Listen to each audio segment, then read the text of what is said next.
angkat yang akan meningkatkan saldo rekening teman-teman. Dan saya harap di webinar kali ini kita bisa lebih interaktif teman-teman. Jadi kalau misalkan di tengah sesi teman-teman ada pertanyaan, silakan langsung tulis di kolom chat ya. Dan apa aja yang teman-teman akan pelajari hari ini? Ada 10 poin teman-teman. Yang pertama, teman-teman akan belajar apa itu copywriting. Lalu yang kedua, mengapa copywriting begitu penting. Memahami apa yang penting sebelum menulis copy. Anatomi copywriting, cara mudah untuk menulis copy, semakin jelas semakin mantap ya. Studi kasus copywriting, hal-hal apa aja yang wajib kamu hindari ketika menulis sebuah copy, checklist copywriting dan cara jualan tanpa kelihatan, jualan yang dinamakan cover selling ya. Kalau di TikTok itu yang ramai itu namanya kepo writing ya. Oke, jadi yang pertama, apa itu copywriting? Nah, copywriting teman-teman, kalau menurut Wikipedia ya, jadi copywriting itu adalah naskah iklan teman-teman. Jadi copywriting adalah naskah yang ditulis oleh seorang penulis naskah iklan yang dinamakan copywriter untuk disebarluaskan guna kepentingan komersial. Jadi mungkin teman-teman akhir-akhir ini karena pandemi seperti ini kan orang-orang semua masuk ke dunia online gitu kan. Dan teman-teman mungkin sering dengar kalau online itu wajib kuasai yang namanya copywriting ya. Dan copywriting itu sebenarnya nggak hanya di online aja teman-teman. Copywriting itu juga dipakai di media offline ya, seperti koran, lalu iklan televisi, banner dan lain-lain. Itu juga pakai yang namanya copywriting ya. Nah, kalau menurut pendapat saya pribadi, teman-teman, copywriting itu adalah sebuah skill, teman-teman. Skill untuk memengaruhi atau memersuasi pembaca lewat sebuah tulisan. Jadi untuk apapun tujuannya gitu kan. Entah itu tujuannya untuk penjualan, entah itu tujuannya untuk interaksi di media, meningkatkan interaksi konten ya di media sosial atau apapun itu. Intinya tujuannya adalah untuk mempersuasi orang lain untuk melakukan tindakan tertentu yang kita mau ya. Dan mengapa copywriting di zaman sekarang ini begitu penting, teman-teman? Ada 2 poin yang saya ingin sampaikan buat teman-teman.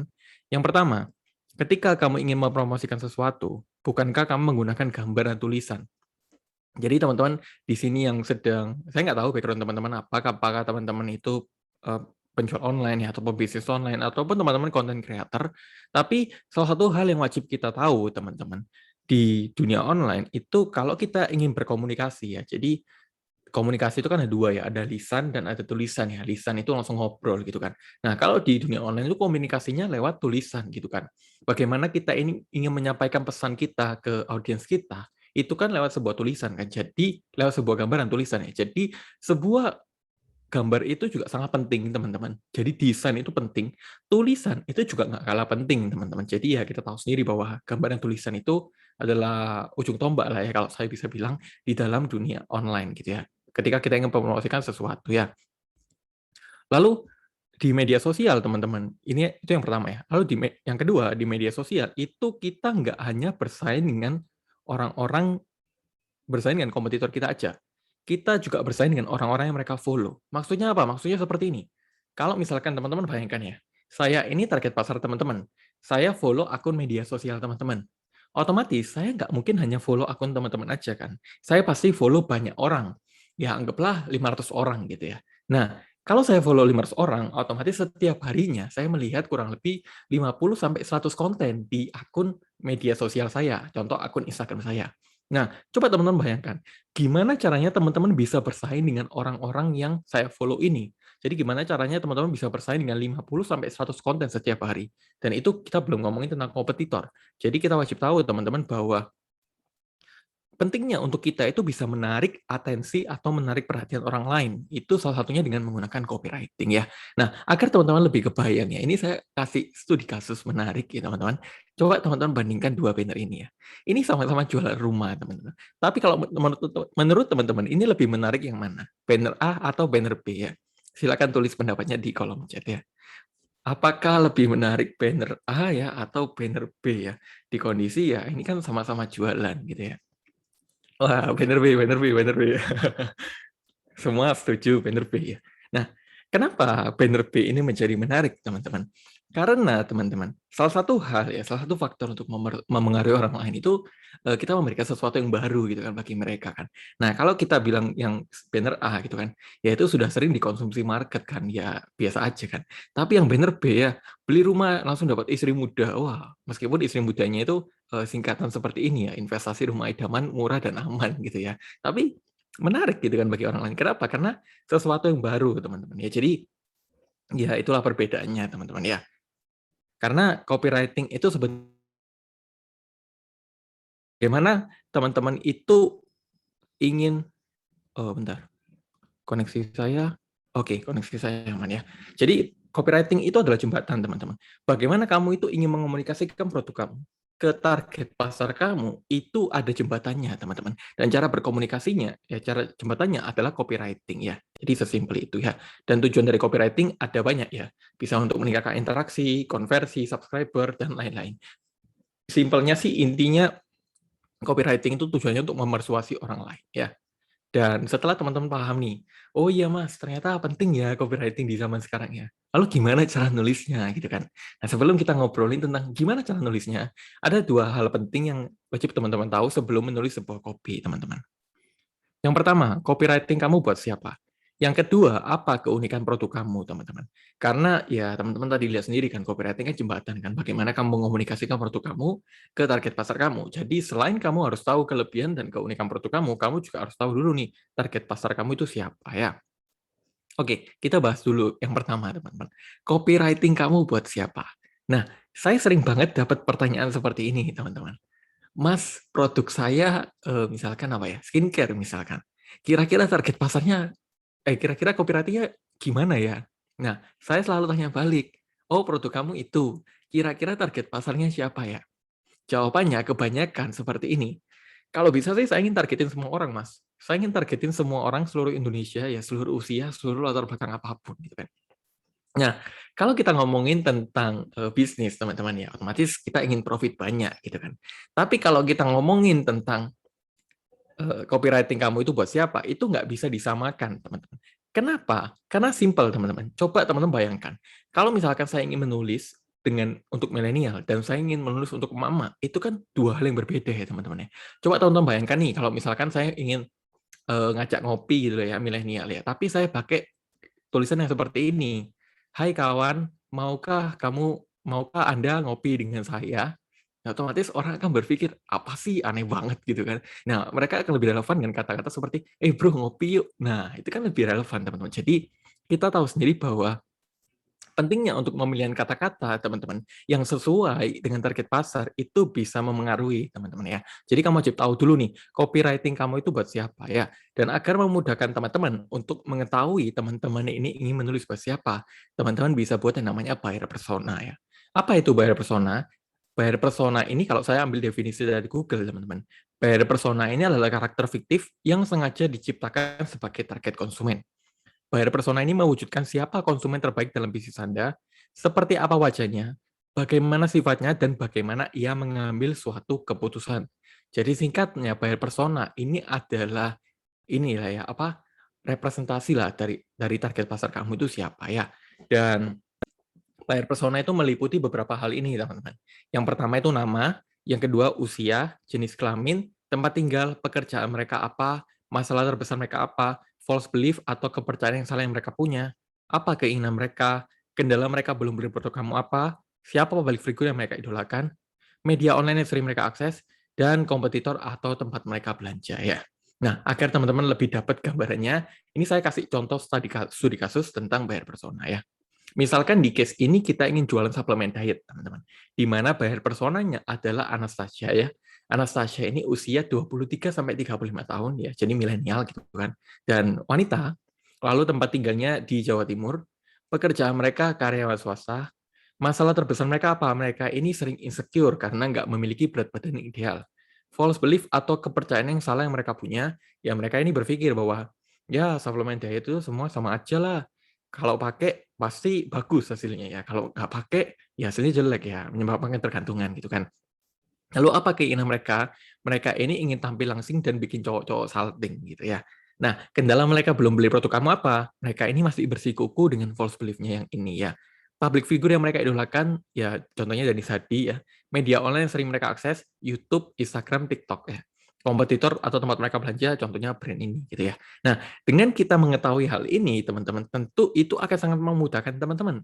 Jadi contoh nih ya, teman-teman lihat bahwa, oh media online yang sering mereka akses, YouTube, Instagram, TikTok. Jadi kita nggak mungkin nulis copywriting-nya di Facebook gitu kan. Jadi ya teman-teman bisa lihat gambarannya gitu kan, bahwa mengetahui buyer persona itu sangat-sangat penting, teman-teman. Dan mungkin sampai sini teman-teman juga bertanya-tanya gitu kan, "Oh, iya penting ya, Mas, ya. Lalu gimana cara menulisnya?" Gitu kan. Gimana caranya kita melakukan riset untuk buat buyer persona ini? Ada 3 langkah, teman-teman, yang teman-teman bisa lakukan ya. Ada 3 tahap ya. Jadi yang pertama itu asumsi, yang kedua itu validasi, yang ketiga itu repetisi. Apa maksudnya? Maksudnya seperti ini. Jadi di tahap asumsi, teman-teman, kamu itu mengira-ngira dulu.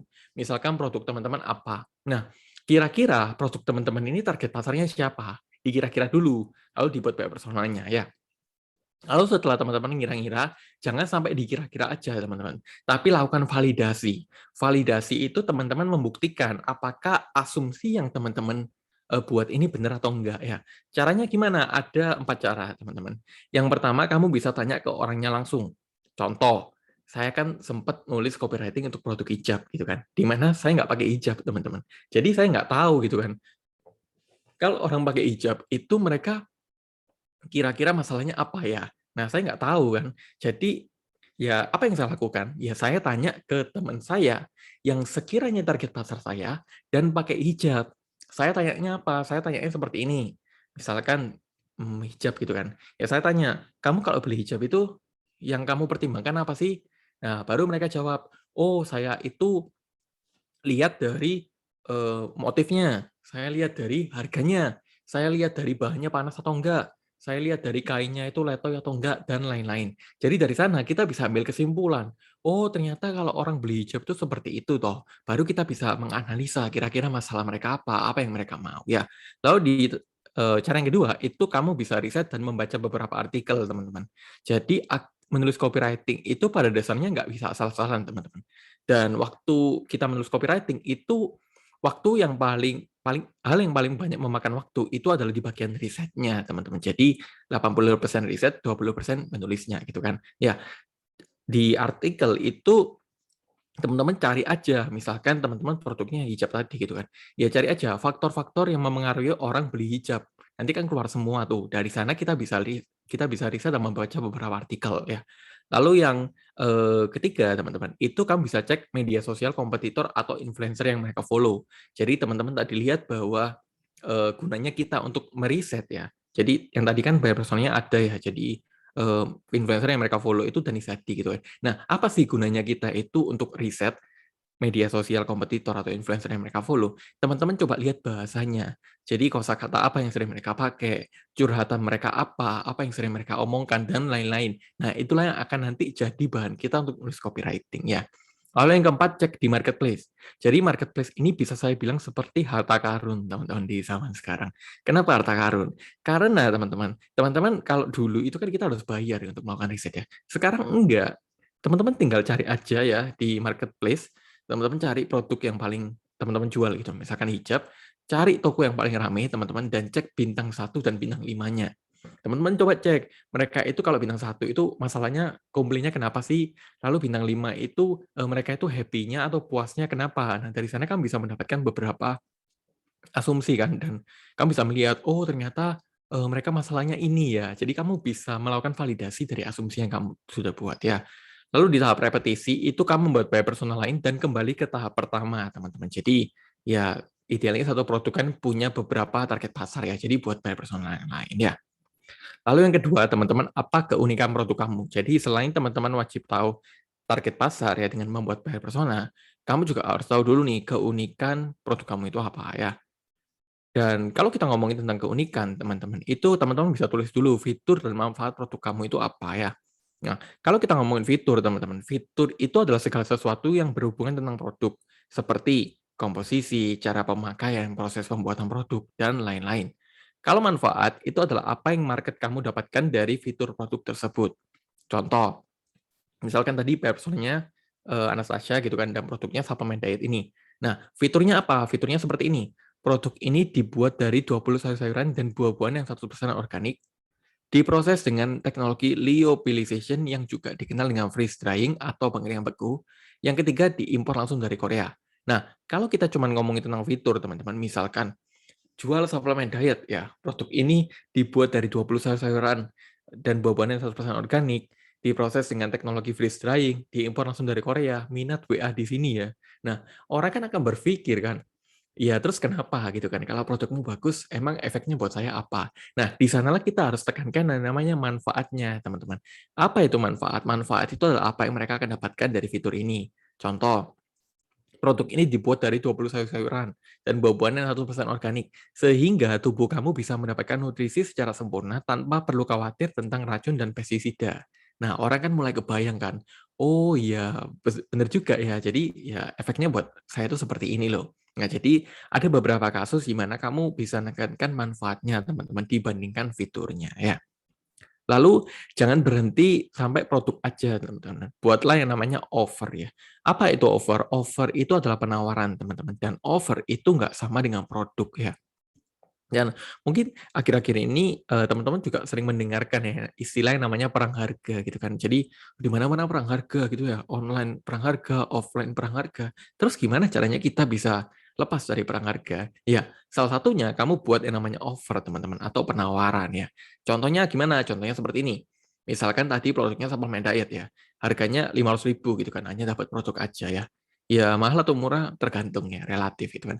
Tapi teman-teman bagaimana kalau misalkan barang yang sama teman-teman, tapi ada penawaran yang berbeda. Contoh, jadi, 2 toko gitu ya, yang satu hanya jual produk aja, yang satu jual offer seperti ini dengan penawarannya itu, selain mendapatkan produk, kamu juga mendapatkan konsultasi gratis dengan pakan nutrisi, free ongkir, free meteran perut, free e-book panduan diet selama 30 hari, pelayanannya ramah, pengirimannya cepat.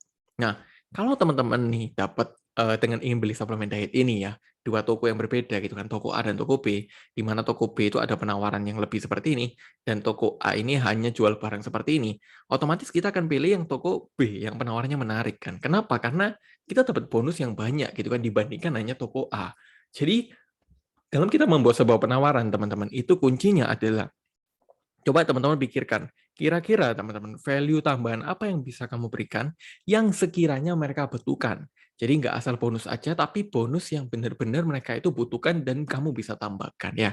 Jadi itu kuncinya untuk membuat sebuah offer ya. Nah, kalau kita sudah tahu dua hal itu, sekarang kita mulai masuk nih, gimana sih cara nulis copywriting-nya ya. Sebelum kita masuk ke gimana caranya nulis copywriting-nya, ada anatomi copywriting yang teman-teman wajib tahu ya. Jadi dalam sebuah copywriting, teman-teman, itu idealnya ada tiga hal ini ya. Oke, sebentar saya sorry baca chat ya. Oke, ada tiga hal ini ya.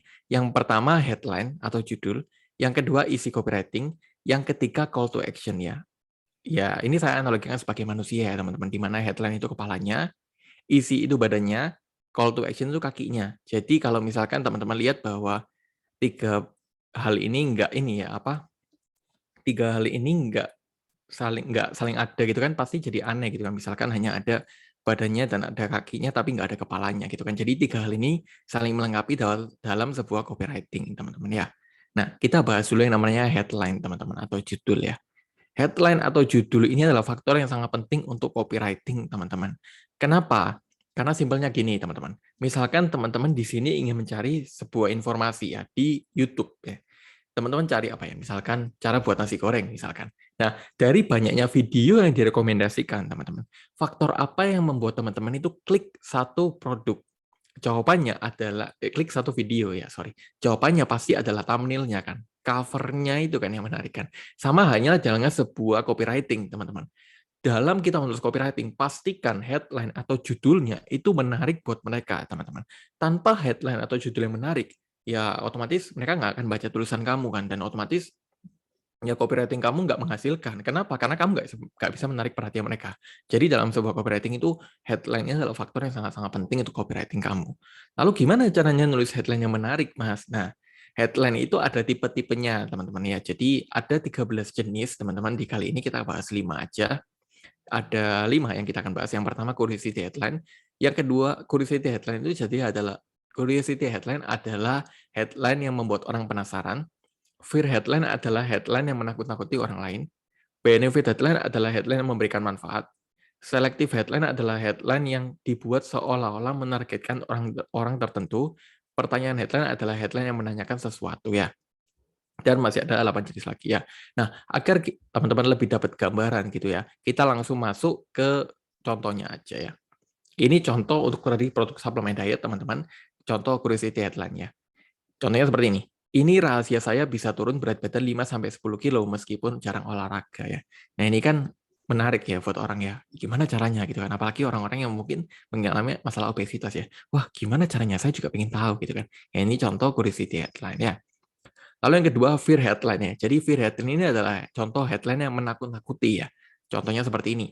Hati-hati, obesitas dapat mengakibatkan sulit bernapas ya. Itu kan menyeramkan gitu kan. Nah, dalam teman-teman menulis fear headline ini ada beberapa kosakata yang teman-teman bisa pakai seperti hati-hati, waspada, awas ya. Lalu teman-teman jabarkan masalahnya ya. Itu adalah fear headline.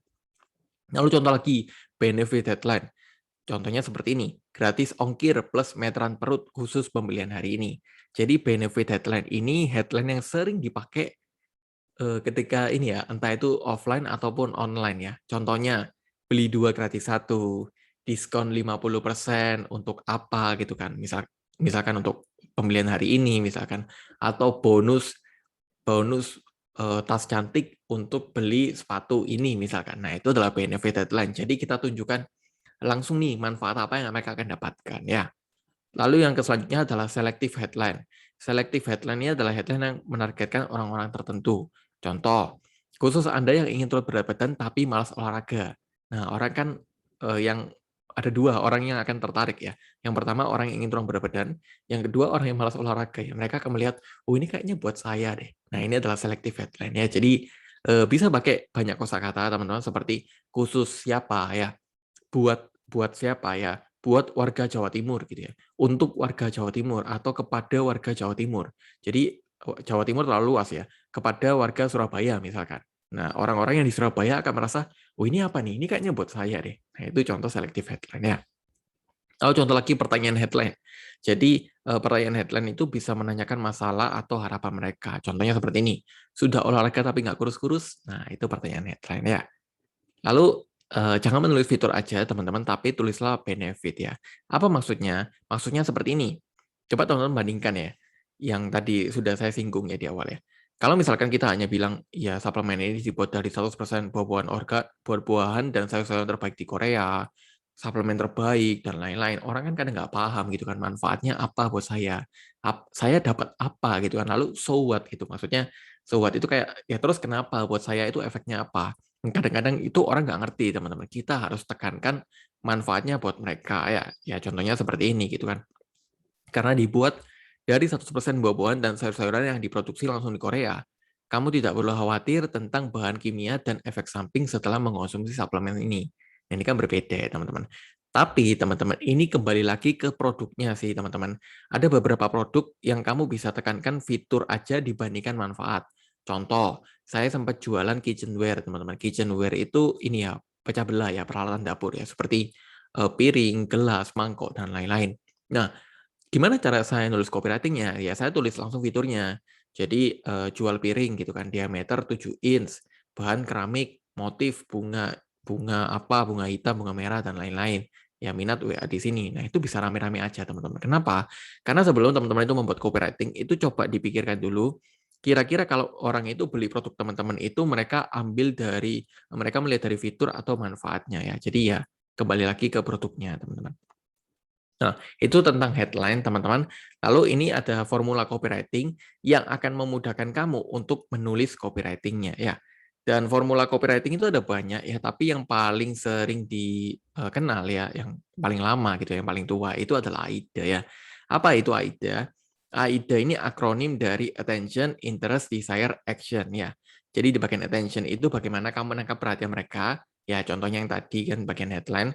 Lalu interest itu bagaimana setelah mereka tertarik nih dengan mereka itu apa sih ini? Jadi perhatian mereka kamu dapatkan. Lalu gimana caranya kamu menciptakan minat mereka untuk baca lebih lanjut? Di bagian desire bagaimana kamu membangun hasrat mereka?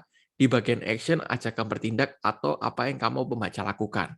Contoh, ini contoh AIDA untuk tadi bayar personal tadi dan produk kita suplemen diet ya. Contohnya seperti ini. Seberapa sering kamu merasa insecure dengan berat badan kamu? Berdasarkan riset dari X, 8 dari 10 milenial merasa insecure dan tidak percaya diri karena berat badan yang kurang ideal. Coba kamu bayangkan dan rasakan. Gimana kalau kamu bisa lepas dari rasa insecure dan bisa tampil lebih percaya diri? Yuk klik link di bawah ini untuk cari tahu lebih lanjut ya. Jadi kalau kita bedah teman-teman, di bagian sini adalah attention-nya. Gimana caranya menarik perhatian mereka? Ya, teman-teman bisa pilih tipe-tipe headline yang sudah ada ya. Lalu di bagian interest itu kamu menciptakan minat mereka. Di bagian desire sini kamu membuat mereka itu ini ya, desire itu kayak lebih ke emosional mereka. Lalu di bagian action itu ajak kamu bertindak atau apa yang kamu membaca lakukan, teman-teman. Dan ada sedikit tips, teman-teman, untuk menulis AIDA, teman-teman. Yang pertama, di bagian attention ini, kamu silakan pilih satu tipe headline dan tes hasilnya. Jadi kan tadi ada 5 ya, teman-teman coba-coba aja. Dan kalau misalkan teman-teman tanya, Mas, dari 5 jenis headline itu mana yang paling bagus gitu ya? Apalagi produk saya skincare gitu misalkan. Nah, jujur saya nggak tahu teman-teman. Kenapa? Karena saya bukan dukun gitu ya, di mana, oh produk kamu skincare ya, menurut Feng Shui itu lebih bagus curiosity headline gitu kan. Itu saya nggak bisa teman-teman. Kenapa? Karena ya beda segmen market, beda produk, dan lain-lain. Jadi kita harus tes dan ukur sendiri ya. Kalau di bagian interest, itu kamu bisa memberikan data, fakta, informasi yang sekiranya bisa memperkuat copywriting kamu dan menarik perhatian mereka ya. Karena pada dasarnya data dan fakta itu nggak bisa ditolak, teman-teman. Dan itu salah satu faktor yang bisa mempersuasi orang lain ya. Kalau di bagian desire itu kamu bisa menggunakan kata-kata seperti bayangkan, rasakan, coba kamu renungkan, imajinasikan, dan tunjukkan manfaat apa yang akan mereka dapatkan ya. Lalu di bagian action itu satu copywriting, satu call to action, teman-teman. Ingat teman-teman, pastikan satu copywriting itu satu call to action. Jadi kalau teman-teman nulis copywriting untuk jualan, ya call to action-nya jualan aja. Jangan seperti klik link di bawah ini ya untuk cari tahu lebih lanjut ya. Tapi ada embel-embelnya. Jangan lupa like, comment, share, dan follow akun ini ya. Nah, orang itu kadang mabuk, teman-teman ya. Oh, ini banyak banget sih, saya harus ngapain gitu ya. Jadi bingung gitu kan. Jadi ya, pastikan satu copywriting, satu call to action ya. Lalu selanjutnya adalah semakin jelas, semakin mantap ya. Apa maksudnya ini? Contohnya seperti ini, teman-teman. Ini kita simple aja ya. Satu kalimat, teman-teman, tapi coba teman-teman rasakan dan bedakan sendiri ya. Yang pertama, roti terlaris se Surabaya. Yang kedua, dibandingkan ya. Roti ini terjual lebih dari 50 piece setiap harinya. Nah, kalau kita ngomong teman-teman, roti terlaris di Surabaya, orang kan akan berpikir kan, wah, ya laris, terlaris ya, ya itu kan menurut kamu kan, ya kan kamu yang jualan kecap nomor satu gitu kan.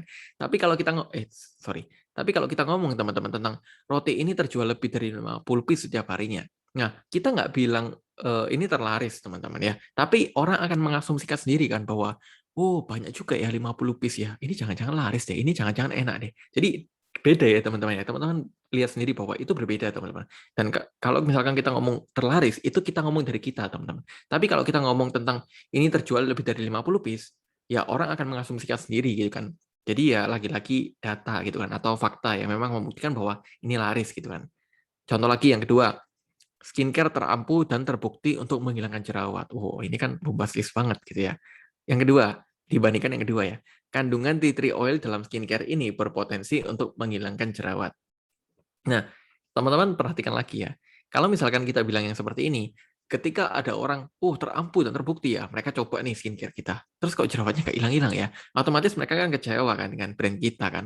Tapi kalau yang kedua, teman-teman, kita bilang bahwa ini ada tea tree oil-nya, jadi ini bisa berpotensi untuk menghilangkan jerawat. Jadi kita nggak bilang bahwa ini pasti menghilangkan, teman-teman, dan kita nggak bilang terampuh, tapi kita bilang datanya. Jadi mereka akan berpikir bahwa, oh iya, ini lebih masuk akal gitu kan dibandingkan yang pertama gitu ya. Jadi pemilihan kosakata itu memang ya salah satu hal yang sangat penting, teman-teman ya. Lalu karena kita tahu sendiri teman-teman copywriting itu juga berhubungan dengan kata-kata, kamu bisa bermain ya, mengganti kata-kata kamu.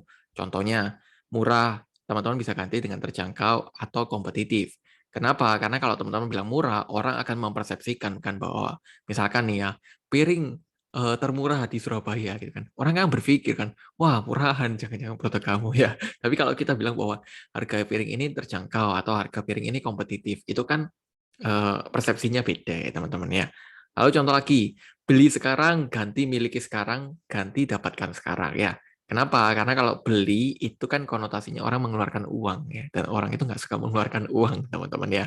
Lalu makanya itu teman-teman bisa ganti dengan seperti miliki sekarang atau dapatkan sekarang ya. Contoh lagi, jarang ada diganti eksklusif atau terbatas ya. Kenapa? Karena jarang ada ini kita lebih ke logis gitu ya. Tapi kalau eksklusif ini kan lebih emosional gitu kan, kayak lebih wow gitu ya. Atau terbatas juga bisa ya.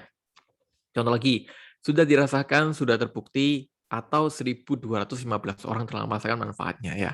Lagi-lagi teman-teman, semakin spesifik copywriting itu semakin bagus. Kalau kita bilang bahwa sudah dirasakan dan sudah terbukti, orang akan berpikir kan, ya berapa yang merasakan.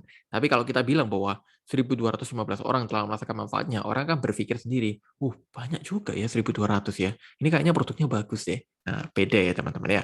Lalu contoh lagi, dalam penulisan harga biasanya ini ya. Diskon 20%, teman-teman bisa ganti hemat hingga 200.000. Nah, ini kembali lagi sih teman-teman. Karena kalau misalkan 20% ini kan kurang menarik gitu ya. Ya beda halnya dengan 50% gitu kan. Tapi kalau misalkan 20% ini teman-teman ganti 20% itu setara berapa? Misalkan setara 200.000. Nah, itu ada baiknya ditulis yang 200.000 aja. Kenapa? Karena lebih menarik kan dibandingkan hanya 20%. Ya. Lalu ini juga saya kasih contoh studi kasus teman-teman copywriting di Instagram itu seperti apa ya. Misalkan di case ini konten saya ya. Ini konten saya karusel teman-teman. Karusel itu kalau teman-teman tahu konten model karusel itu yang satu Instagram itu satu konten itu bisa digeser-geser teman-teman ya. Biasanya itu 8 sampai 10 gambar ya. Nah, ini juga tips buat teman-teman yang menulis copywriting dengan menggunakan karusel di Instagram, teman-teman. Dalam teman-teman membuat karusel itu pastikan misalkan slide pertamanya seperti ini ya headline-nya. Mau omset kamu meledak, belajar copywriting saja ya cukup. Nah, di slide keduanya itu jangan langsung dijelaskan poinnya, teman-teman. Tapi ada sedikit basa-basi ya kayak yang tadi interest gitu kan. Jadi ya basa-basi dulu lah teman-teman. Jangan langsung contoh, jangan seperti ini ya. Mau omset kamu meledak, belajar copywriting saja nggak cukup. Kamu harus belajar ini, kamu harus belajar traffic, kamu harus belajar desain, kamu harus belajar list building. Itu kurang menarik teman-teman. Tapi kalau kita buat seperti ini, jadi ada sedikit basa-basinya gitu kan. Setelah kamu follow akun ini dan belajar copywriting, mungkin kamu juga sudah berpikir dan lain-lain. Namun kenyataannya bagaimana? Copywriting itu memang penting, tapi nggak cukup.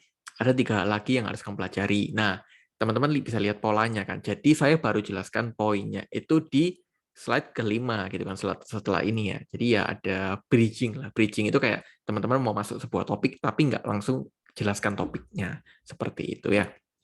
Oh ini slide selanjutnya gitu kan. Jadi saya baru jelaskan poinnya. Oh kamu harus belajar tentang alurnya itu seperti ini. Jadi di media sosial itu kamu harus ngapain, di WhatsApp itu kamu harus ngapain.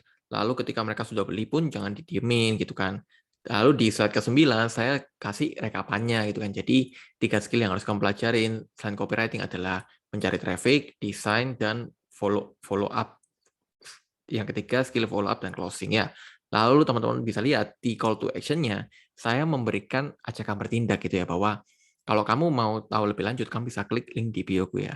Dan teman-teman bisa lihat ini tanggal 1 Maret, di mana ini kondisinya saya affiliate gitu ya. Saya pasarin produk orang lain, dan tiba-tiba meledak gitu ya subscriber saya ya. Jadi ya, ini adalah contoh studi kasus copywriting jika konten modelnya adalah Instagram. Jika konten modelnya carousel ya di Instagram maksud saya. Oke. Lalu selanjutnya adalah apa yang nggak boleh dilakukan saat menulis sebuah copy ya. Yang pertama teman-teman, menulis copy yang tidak sesuai dengan realita atau tidak jujur. Jadi copywriting itu bukan asal bombastis teman-teman ya. Itu kita harus perhatikan yang namanya kejujuran teman-teman. Kenapa? Karena mungkin nggak teman-teman, kalau misalkan kita berbohong nih, ya bisa aja laku gitu kan, tapi setelah laku, orang melihat produknya, kok produknya kayak gini sih, nggak sesuai copywriting-nya, ya otomatis orang akan kecewa. Jadi pastikan teman-teman jangan berbohong gitu ya. Lalu melanggar SARA, nggak boleh juga. Lalu menulis apa yang kamu mau tulis, bukan apa yang market kamu mau baca. Ini penting teman-teman, makanya di awal itu saya jelaskan tentang buyer persona ya. Lalu nggak memperhatikan bahasa market, ya bahasa itu kan ada 2 ya, ada formal dan informal ya. Kalau misalkan anak-anak muda ya pakai informal aja, jangan pakai formal ya. Begitu pula sebaliknya ya. Copy paste copywriting orang lain juga tidak disarankan teman-teman ya. Lalu ini checklist copywriting teman-teman. Kalau misalkan teman-teman menulis copywriting, sudah selesai menulis copywriting, apa aja yang perlu dianalisa ulang ya. Yang pertama teman-teman pastikan headline saya sudah menarik perhatian pembaca ya. Dan headline ini kita nggak ngomongin tentang hanya tulisan aja teman-teman, tapi desain dan visual itu juga memengaruhi teman-teman ya. Lalu yang kedua, apakah isi copywriting dan headline-nya sudah relevan? Nah, pastikan teman-teman isi dan headline dan judul itu relevan ya. Kenapa? Karena kalau nggak relevan, itu namanya clickbait teman-teman ya. Contoh nih ya, contoh judul copywriting-nya, cara kaya dari dunia maya gitu kan. Wah, menarik kan? Tapi isinya seperti ini. Sebenarnya nggak ada sih cara kaya untuk untuk cara kaya untuk dari dunia maya itu sebenarnya nggak ada sih. Yang ada sih judi online, kamu dapat calon mertua kaya dan lain-lain. Otomatis orang akan merasa kecewa kan. Loh, kok gini sih caranya? Ya ini nggak sesuai gitu kan dengan judulnya ya. Ya itulah yang namanya clickbait teman-teman. Jadi pastikan isi dan headline harus relevan ya. Lalu yang ketiga, apakah ada call to action-nya? Jadi ajakan bertindak itu juga penting ya. Lalu apakah manfaat yang saya tuliskan itu jelas bagi mereka? Lalu yang selanjutnya adalah apakah copywriting saya sudah dibaca ulang? Dan yang selanjutnya adalah apakah saya sudah menulis beberapa copy dan melakukan tes dan ukur, teman-teman ya. Oke, itu tentang copywriting, teman-teman. Lalu di sini saya juga kasih bonus buat teman-teman, karena saya percaya ini sangat-sangat kepake banget buat teman-teman UMKM gitu kan. Cara jualan tanpa kelihatan jualan ya, atau yang biasanya yang dinamakan cover selling gitu kan. Nah, mungkin teman-teman yang di sini ya, yang sedang mencoba jualan online gitu kan, atau teman-teman yang sudah jualan online, kita itu nggak jauh-jauh dengan nyinyiran seperti ini, teman-teman ya. Kamu jangan jualan terus dong. Saya ini males loh lihat kamu jualan terus gitu kan. Ya wajar ya, karena kita ingin jualan terus gitu kan. Nah, tapi ada salah satu cara untuk mengatasinya, teman-teman. Caranya adalah teman-teman menggunakan cover selling ini ya. Jadi cover selling ini simpelnya adalah, kalau definisinya teman-teman ya, cover itu artinya terselubung ya. Selling itu jualan. Jadi cover selling itu adalah cara jualan tanpa kelihatan jualannya. Kalau di TikTok itu ramainya kepo writing ya. Yaitu menurut saya sih ini aja ya, apa beda ini istilah aja ya, tapi intinya sama ya. Nah, syarat untuk menulis cover selling teman-teman ada 5 gitu ya.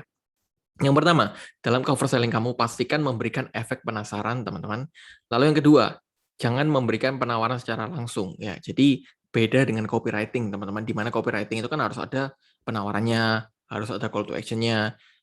Tapi kalau cover selling itu nggak boleh, teman-teman, itu haram di cover selling ya.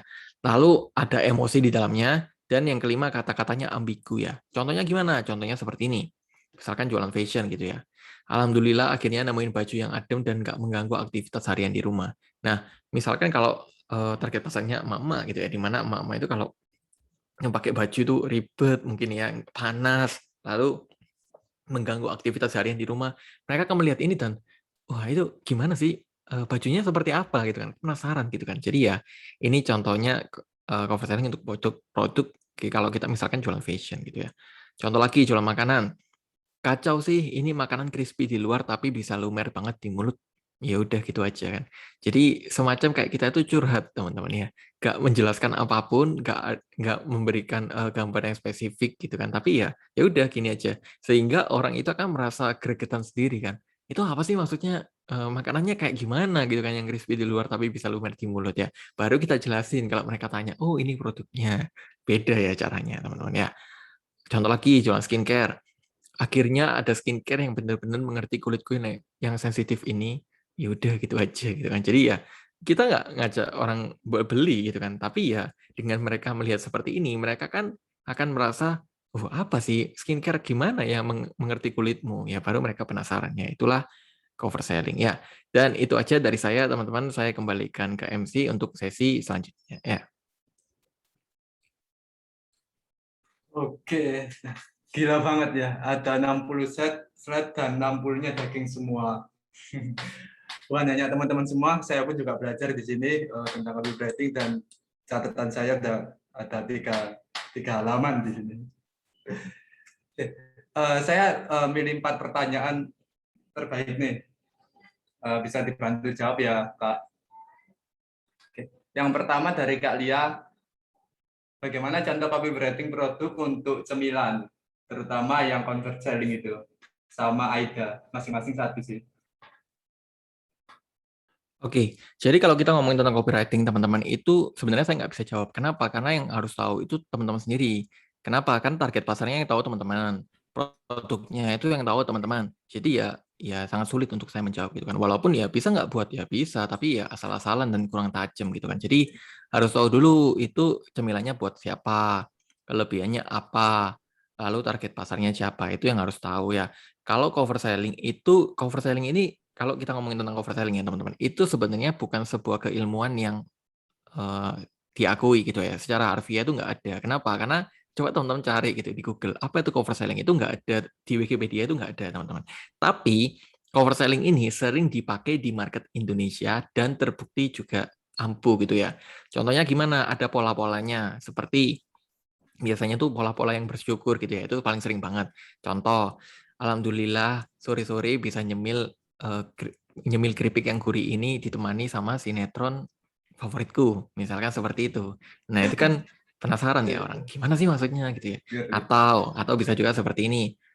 Oh, ternyata ada ya cemilan yang sehat di zaman seperti ini, atau oh ternyata ada ya cemilan yang sehat dan cocok untuk milenial. Ya udah gitu aja gitu kan. Itu kan membuat orang penasaran sendiri kan. Apa sih maksudnya cemilan apa? Nah, itu juga bisa pakai pola-pola seperti itu sih. Gitu. Ada yang pertanyaan kedua yaitu dia nggak nyebutkan namanya sih. Apakah untuk tulisan copywriter harus jujur atau tidak? Oke. Tadi udah dijelaskan ya, jangan berbohong ya teman-teman ya. Tapi gini teman-teman, kalau cover selling itu beda ya dengan copywriting ya. Kalau cover selling itu agak ambigu teman-teman. Seperti ya, misalkan saya mau jualan kelas marketplace misalkan ya. Ya saya bilang seperti ini. Oh alah, ternyata cara jualan di marketplace, cara laris jualan di marketplace gini doang ya. Nah itu seperti itu ya. Itu kan saya nggak bohong ya teman-teman ya. Dimana saya kan nggak bilang bahwa saya ambigu kan kata-katanya, laris. Nah, laris itu berapa? Apakah cuma 5 orderan ya, 10 orderan berapa? Kan nggak jelas, nggak spesifik. Tapi bukan berarti kita berbohong gitu kan. Itu beda cerita. Tapi kalau copywriting teman-teman itu pastikan harus jujur sih teman-teman. Karena kalau berbohong nanti audiensnya teman-teman bisa kecewa gitu ya. Untuk pertanyaan terakhir nih, ada referensi untuk belajar copywriting? Oke, referensi kalau mau course bisa join courseku juga ya. Itu cek aja di link bio Instagramku itu ada. Kalau mau buku ada beberapa sih. Seperti ini saya sebenarnya kalau buku ini agak malas teman-teman. Kenapa? Karena nggak di-endorse gitu ya. Tapi ya nggak apa-apa ya saya share buat teman-teman ya. Jadi ada 3 teman-teman kalau dari saya ya. Yang pertama isi copywriting Kang Dewa Eka Prayoga itu bagus. Lalu yang kedua, Laku Keras punyanya Mas Bondan Satria Nusantara itu juga bagus. Lalu yang ketiga ini buku yang baru juga sih, tapi ya cukup oke juga buat teman-teman yang teman-teman baca itu bukunya Mas Rianto Astono ya, yang namanya Copywriting. Itu teman-teman bisa cari. Seperti itu. Kan banyak yang bilang kecepatan atau Oh yang iya, join di kecepatan ya. tengah. Mungkin Boleh. filenya boleh dibagi ke teman-teman. Boleh. Saya udah Boleh kirim ya? Mas Agung ya kayaknya. Iya, nanti saya bagikan. Nanti buat teman-teman baca ulang aja nggak apa-apa. Mohon maaf kecepatannya.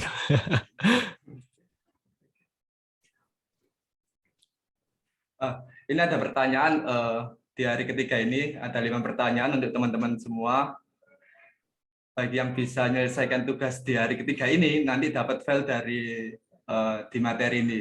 Pertanyaan pertama yaitu, apa itu copywriting? Kedua, buat anatomi copywriting itu kayak apa?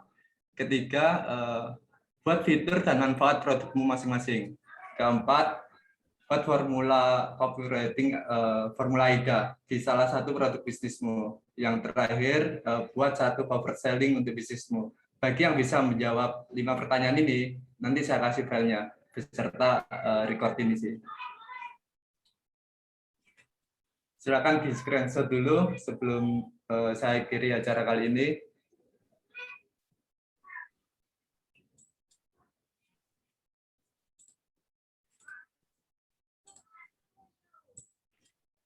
Oke, pertanyaan nanti juga saya share di Telegram juga. Terima kasih untuk Pak Andreas, makasih banget.